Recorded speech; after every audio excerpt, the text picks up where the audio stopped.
lot of guys, Luis Ortiz, and so he was one of the guys that could vouch for that. Tom Brown, especially, right, because he's the representative over there. So these guys have this info. Now, it baffles me on why Andy Ruiz himself would go online and say, well, it was all a lie. That's what gets me about Andy. It was all a lie. None of this has happened. They're frauds. I think Andy should have an interview like this because he should be able to explain what he meant by what he said. Because when you call people liars, the only thing that they can do is prove they're not liars. But what happens when they prove they're not liars? Okay, then people are listening like, okay, well, you've proved that you weren't lying. So who lied to us? Andy Ruiz, in this case, right? Andy Ruiz told us that. Well, it's not even that. It's Andy Ruiz said that you guys were liars. Now we proved that you're not. Then now we have to look back at who? Andy. So it's time for Andy in this situation to, come forth and explain what he meant by what he blamed other people of being, which is liars. Okay? He did bleed over in the Deontay Wilder contracts and show like, hey, well, yes, we are interested. Send us the contract so we can look it over. Because, see, of course, if something was in the contract that they didn't like, then they could soon dispute it, deny it, reject it, right? But at least they will see it. And in the case of the $50 million, people don't understand, no one said no to the fucking $50 million. The only reason that it was questioned is because there was no contract supporting what they already agreed to. So it lets me think, and it convinces me that when he said, no, you have to say publicly that you agree to a fight or agree to the $50 million without reading the stipulations of the contract, that in order for you to get the $50 million, might as well be $50 because there was nothing in contract. I mean, who would do that? Who would tell you, hey, we got $50 million, you have to say yes first? And even if they did say yes verbally, right, which Eddie Hearn was smart enough not to do, because it's like, well, wait a minute. Why would you want us to say it publicly? You know why? Because publicly would mean that everybody would think, okay, well, they said yes, and we sent them the contract, and then they didn't sign it. And I think that was all a PR stunt. I think that was a way for Deontay Wilder to make more money, which he did. So it was ingenious. It really was. Because Deontay Wilder wasn't getting anything like that. Okay, at all. He wasn't getting... In 2018, Wilder, his highest purse was 2.5, I believe. It was either 2.5 or 2.1.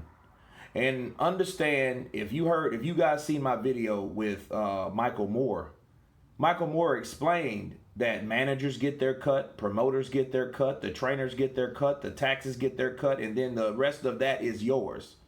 So out of 2.5 million, how much money you think Deontay Wilder really left with? And in that fact, that was the highest at that time, people, when he fought Luis Ortiz. Okay?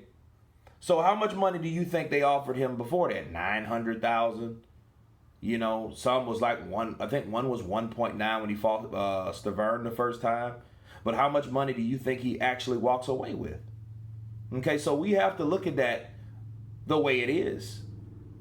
And for someone to be accustomed to getting paid like that, and then turn around and say the 12.5 was slave wages, it baffles me, man. I just don't understand it, So I think that they needed a niche. They needed a way for them to market Deontay to get him more money. Okay? But anyway, that's another conversation. But let it run here for just a second and see what else he has to say. Well, we don't know what the terms are.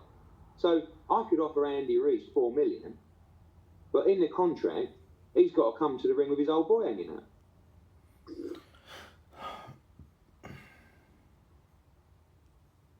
You're not going to accept it, are you? Do you understand what I'm saying? Yeah, no, I get it. And you imagine in a wilder, Josh, this is what people don't understand. You imagine a wilder offer. Understand this. We asked to see a contract. They wouldn't send one to us. How ridiculous is that? So what, we want to come out in public and go, yeah, we've had an offer, we accept, we're in. And then you get the contract and it says, oh, the fight's going to be in Alabama and it's going to be on, I don't know, a network that we're not allowed to fight on. And Joshua has got to wear 18-ounce gloves and he's got to walk second. And he's like, that's the devil of the detail. So by them asking for a contract, it doesn't mean they're fighting Dillian Whyte. It means we're interested. Show me the terms so we can actually consider this properly. We didn't get that far. We just... So there you have it, folks.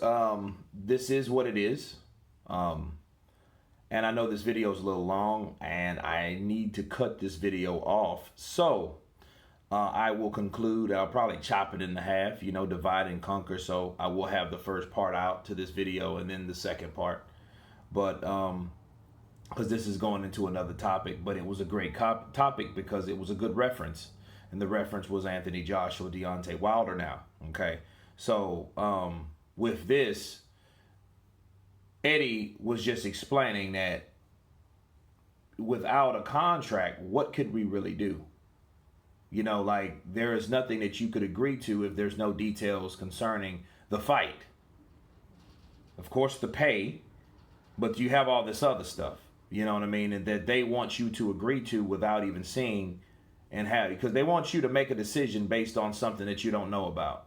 And the only way you're going to know about it is through the contract. The contract wasn't sent all over.